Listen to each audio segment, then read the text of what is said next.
দর্শক, সাপ্তাহিক ছুটির দিনে বান্দরবানে বেড়েছে পর্যটক সমাগম।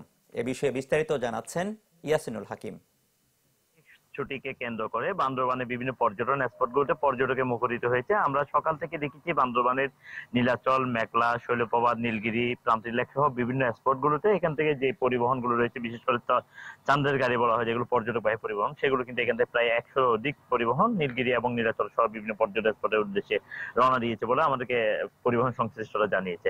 আমরা হোটেল মোটেল কর্তৃপক্ষের সাথে কথা বলেছি, তারা আমাদেরকে জানিয়েছে বান্দরবানে শুক্রবার শনিবারকে কেন্দ্র করে কিন্তু প্রতিবারই যেভাবে পর্যটকে মুখরিত হয় সেভাবে কিন্তু তাদের বিভিন্ন রকমের বুকিং রয়েছে এখনো, যদিও বা 1 তারিখ আর 2 তারিখে কিছুটা বুকিং না থাকলেও আজকে এবং আগামীকাল পর্যন্ত তাদের ভালো বুকিং রয়েছে।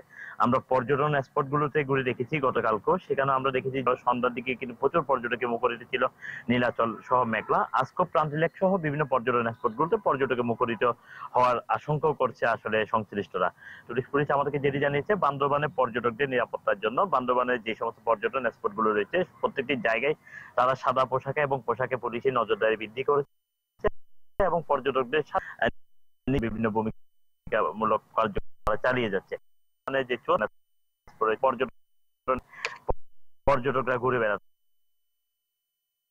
নতুন রূপে সাজানো হয়েছে।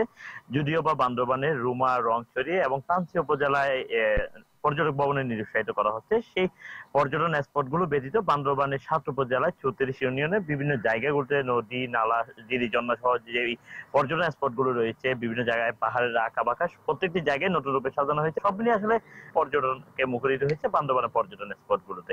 এই ছিল পর্যটন স্পট নিয়ে আমার কাছে সর্বশেষ পরিস্থিতি।